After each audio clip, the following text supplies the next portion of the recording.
नमस्कार साथियों।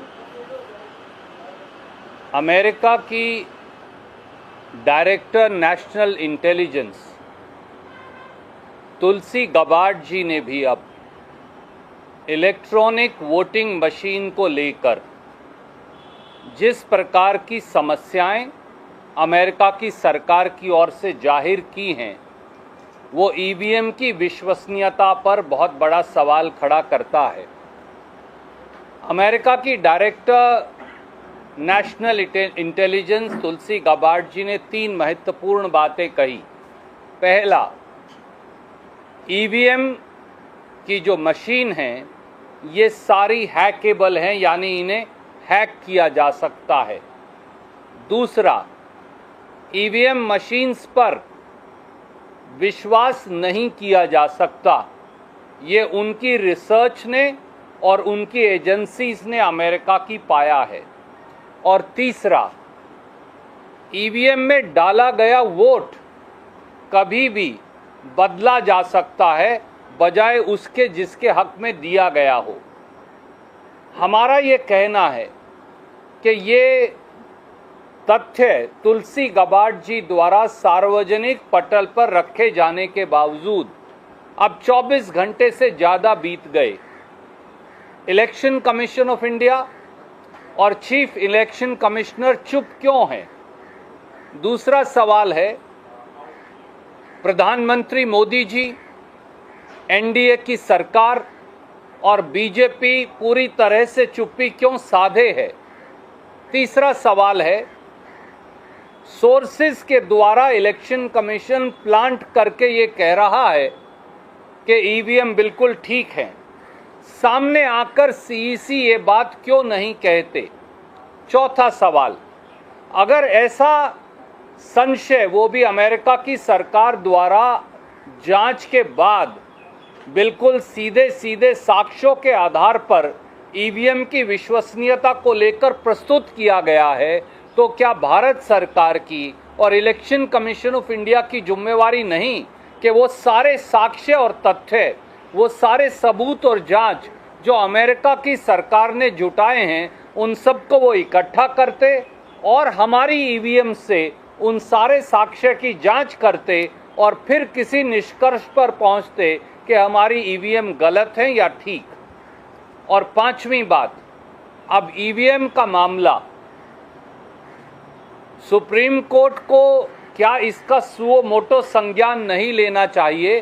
क्योंकि निष्पक्ष चुनाव बेसिक स्ट्रक्चर संविधान का हिस्सा है और अगर ये सही है तो निष्पक्ष चुनाव जो है वो प्रजातंत्र का और संविधान का मूल आधार है। और अगर वहाँ कुछ गड़बड़ है या वहाँ कुछ संशय है तो पूरी चुनावी प्रक्रिया और प्रजातंत्र की जो हमारी पवित्र गंगा जमुनी धारा है उसी पर सवाल खड़ा होता है। हमारी ये मांग है कि election commission of India, chief election commissioner, प्रधानमंत्री, एनडीए सरकार सामने आकर देश के सामने खड़े इन संशयों का जवाब दे, वो भी तब जबकि बहुत जल्द अन्य राज्यों के अंदर भी चुनाव होने वाले हैं। To put it very briefly in English, my friends, the director of the National Intelligence Agency of United States of America, Ms. Tulsi Gabbard, over last 24 hours have raised serious doubts and questions on the authenticity, believability of electronic voting machines. Ms. Gabbard, as the video is available in public domain, has clearly said 3 things. Number 1, electronic voting machines or the entire process is hackable, can be hacked. Secondly, they have gone forward and said that the believability of this process is under serious cloud or doubt.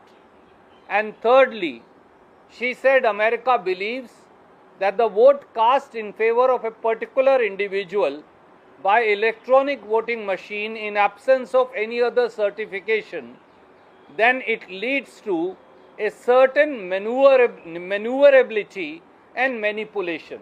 That means vote cast in favor of one person can be vote can be counted in favor of another person by manipulation. 24 hours have passed. Why is Election Commission of India and Chief Election Commissioner, why are they silent? Why is Prime Minister, NDA government and BJP, all of them, why are they silent? Number 3, why is Election Commission of India planting source-based stories to say our EVMs are okay? Why is it that Chief Election Commissioner and his companion election commissioners are not willing to see what are the fallibilities, manipulation and faults in the EVM as discovered by Americans? Fourthly, the correct thing would have been for our NDA government, our CEC, our ECI, to reach out to the Americans and to take hold of the investigation conducted by the Americans with regard to manipulation of EVMs, with regard to hackability of EVMs, with regard to manipulation of votes cast in favor of one person through the electronic voting machines. Instead of doing so, instead of even reaching out and taking that evidence in possession and comparing our EVMs to the evidence collected by United States of America, we are suo moto giving certificates through plants that our EVMs are okay. Why? What is this zeal and hurry to issue certificates without even examining the evidence? And lastly, why should the Supreme Court now take suo moto notice? For free and fair elections are an intrinsic part of democracy and are part of the basic structure of the Constitution. The entire process of election is now under a cloud. More so, when many states are about to go to polls. The time has come when Election Commission of India, CEC in particular, and Prime Minister and his government must answer on the doubts so perceptibly raised by Ms. Tulsi Gabbard, whom we felicitated as early as on 15th of March 2025 during her visit to India on account of her Indian origins. So we expect the CEC, the ECI and the government to answer. Sir, इस मसले पे तुलसी Gabbard के मसले पे चुनाव आयोग के top level से हमारी बातचीत हुई। उनका कहना है कि तुलसी गबार्ड ने इलेक्ट्रॉनिक वोटिंग सिस्टम का जिक्र किया है जिसमें इंटरनेट का इस्तेमाल होता है। भारत के ईवीएम में कोई कैलकुलेटर की तरह उसमें इंटरनेट का इस्तेमाल नहीं होता। सुप्रीम कोर्ट की स्क्रूटनी हो चुकी है, आप लोग भी कई स्टेजेस पे ईवीएम को देख चुके हैं। ये चुनाव आयोग का पक्ष है टॉप सूत्रों के हवाले। मेरा सबसे पहले तो ये सवाल है कि वो सूत्र जो हैं वो गुम सूत्र हैं कौन? पूरे तथ्य क्या चीफ इलेक्शन कमिश्नर ने, इलेक्शन कमीशन ऑफ इंडिया ने, प्रधानमंत्री ने, भारत के विदेश मंत्री ने तुलसी गबार्ड जी से और अमेरिका की सरकार से बात की? क्या उनसे वो सारे साक्ष्य और सबूत लिए जिसके आधार पर अमेरिका की सरकार कह रही है कि ईवीएम हैक हो सकती हैं, ईवीएम में डाली गई वोट ट्रस्टवर्दी नहीं है, ये वोट किसी दूसरे के पक्ष में डाली जा सकती है?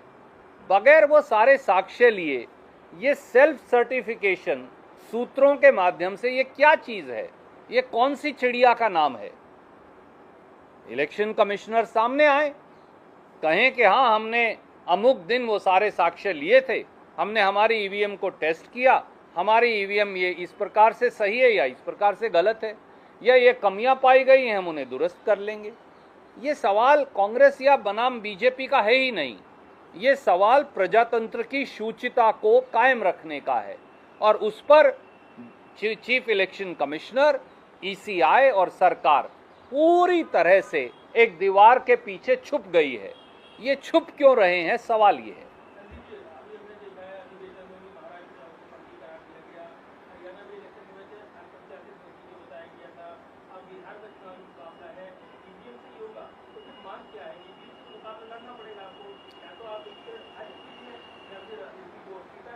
देखिए, सभी विपक्षी दलों ने एक से अधिक बार, शायद आप भूल गए, हमने प्रस्ताव भी पारित किया था, हमने एक से अधिक बार कहा है कि इलेक्ट्रॉनिक वोटिंग मशीन की जगह पेपर ट्रेल होना चाहिए, पेपर बैलेट होना चाहिए।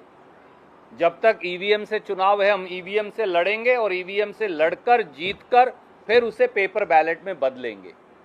इतनी देर में कम से कम आपने 8 से 10 हजार करोड़ रुपया खर्च किया और वीवीपैट मशीन लगाई।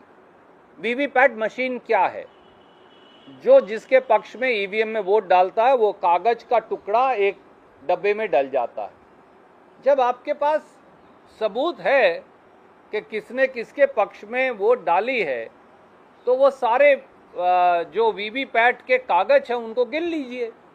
नहीं तो 10,000 करोड़ रुपया लोगों का क्यों खर्च किया था जब उन सबको बंद डब्बा करके सीक्रेट रखना है, तो फिर वीवीपैट क्यों लगा रहे हैं? ये बड़ा सीधा सवाल है।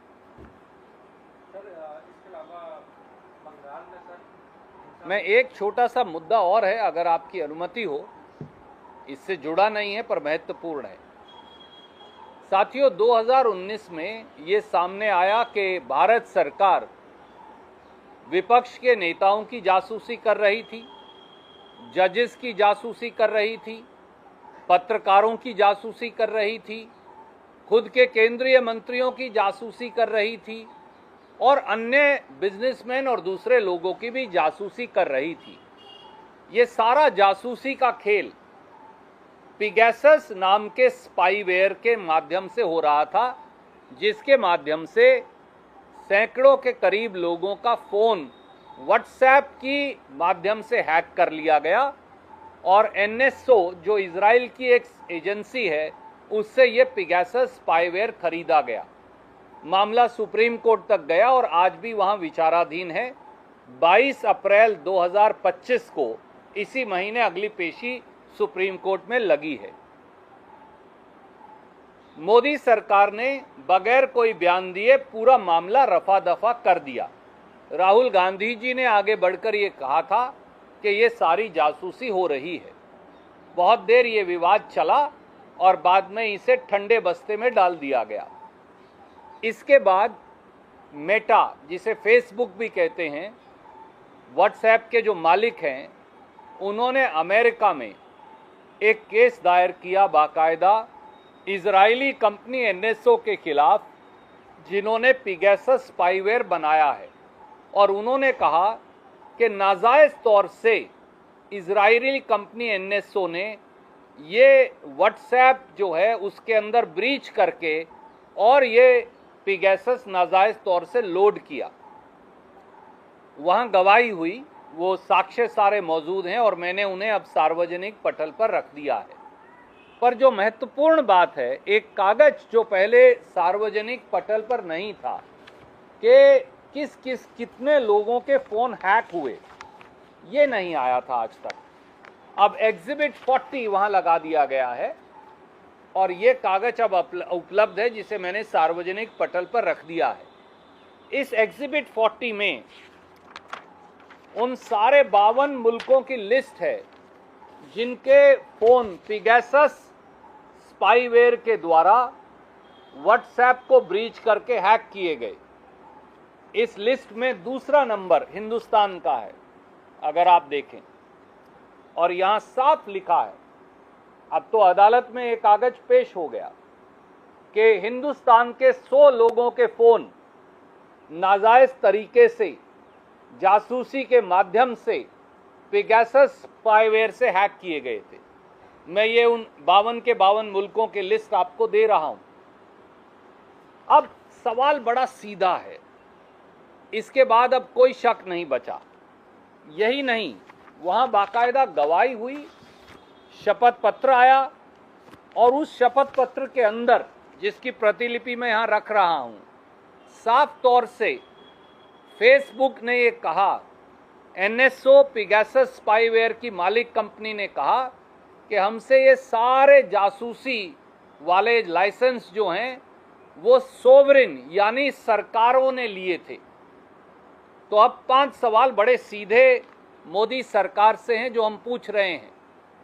पहला सवाल ये है कि अब ये साफ हो गया कि जासूसी हुई पिगैसस स्पाईवेयर से हुई और हिंदुस्तान के 100 लोगों की हुई। मोदी सरकार इस पर कब जवाब देगी? ये तो हो गया साफ साफ। इसके साथ साथ ये क्या प्राइमा फेसी साबित नहीं हो गया कि मोदी सरकार और उसकी एजेंसियों ने ही इजरायली एजेंसी एनएसओ से पिगैसस स्पाईवेयर खरीदा था? तीसरा सवाल, अगर ये दोनों सवाल सही हैं तो अब सरकार को ये बताना चाहिए कि उन्होंने वो कौन से 100 लोग हैं जिनकी जासूसी की उनके फ़ोन में पिगैसस डालकर, क्या उसकी किसी अदालत से मंजूरी ली गई? और उन 100 लोगों का जो हिंदुस्तानियों का फ़ोन हैक किया गया था, ये किसके द्वारा और किसकी अनुमति से किया गया था? वो 100 लोग कौन हैं? किसने हैक किए फ़ोन? किसके द्वारा किए गए? किससे अनुमति ली गई? क्योंकि अदालत से तो ली नहीं गई। ये भी बताएं कि इस पिगैसस स्पाईवेयर को खरीदने की हिंदुस्तान को किसने इजाज़त दी थी और ये पैसा कहां से दिया गया, कौन से सरकारी बजट से निकाला गया था? और पांचवा, अब 22 अप्रैल 2025 को सुप्रीम कोर्ट में पेशी लगी है। जब ये सारे कागजात अमेरिका की अदालत में लग गए हैं और साबित हो गए हैं, तो क्या भारत सरकार की जिम्मेवारी नहीं कि इन सारे कागजात को 22 अप्रैल 2025 को सुप्रीम कोर्ट में पेश करे, ताकि सुप्रीम कोर्ट इस पूरे जासूसी मामले की जांच कर सके? क्योंकि इल्जामात तो ये हैं कि राहुल गांधी जी का फ़ोन हैक हो रहा था, दूसरे विपक्षी नेताओं का फ़ोन हैक हो रहा था, जजेस का फ़ोन हैक हो रहा था, खुद केंद्रीय मंत्रियों का फ़ोन हैक हो रहा था, पत्रकारों का फ़ोन हैक हो रहा था, बिजनेसमैन का फ़ोन हैक हो रहा था। क्या भारत की सुरक्षा इस प्रकार से होगी कि उग्रवादियों की बजाय अपने ही लोगों का फ़ोन हैक हो रहा था? तो इन सब सवालों का जवाब भी अब मोदी सरकार को देना चाहिए। सर, ऐसी बात है कि मतलब गवर्नमेंट बहुत और सुप्रीम कोर्ट ने गवर्नमेंट को बताना चाहिए if the government is not going to furnish all the details that you shared just now, so whether Congress will be furnishing all the details before the Supreme Court? I have already put it. They are here. ये वहाँ oath पे दिया गया बयान है और उन्होंने कहा है कि एनएसओ जो है, ये आप देख सकते हैं, वहाँ उन्होंने कहा है कि एनएसओ जो पिगैसस स्पाईवेयर बनाने वाली कंपनी है, उनकी ये डिफेंस है कि ये तो सरकारों, सोवरेन यानी सरकार को बेचा था हमने। तो हमारे, और ये भी सामने आ गया कि हमारे 100 लोगों के, ये एग्जिबिट 40 है वहाँ, ये अभी 4 अप्रैल को ही उजागर हुआ, हमें कल ही मिल पाया कि हमारे 100 लोगों के फ़ोन हैक हुए थे। ये देखिए यहाँ लिखा हुआ है साफ, हम दूसरे नंबर पे सबसे ज़्यादा फ़ोन हैक, नहीं नाम नहीं है इसमें, हिंदुस्तान के कितने फ़ोन हैक हुए ये लिए लिखा है। हाँ, यही मैंने आपसे कहा कि वो 100 लोग कौन हैं। अब मोदी सरकार को बताना चाहिए किसकी अनुमति से हैक हुआ, किसने हैक किए, क्या इन्फॉर्मेशन आपने निकाली। पिगैसस जो है, एक पिगैसस 1 साल के लिए लगभग $7 मिलियन का आता है। ये पैसा कौन से बजट से दिया गया, कौन सी अदालत से आपने अनुमति लिया, नहीं ली तो कौन जिम्मेवार है?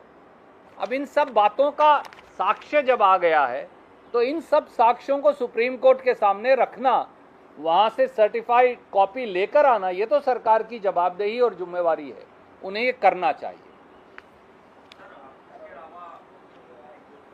जी,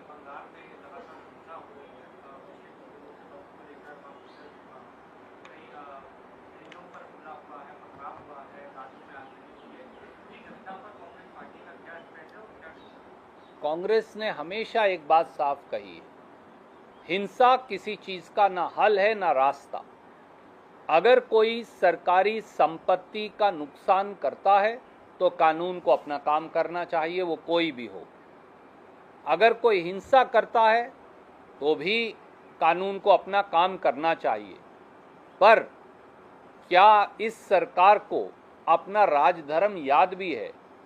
क्योंकि ये सरकार इस प्रकार के कानून लेकर आती है ताकि समाज में अफरा तफरी और हिंसा फैले।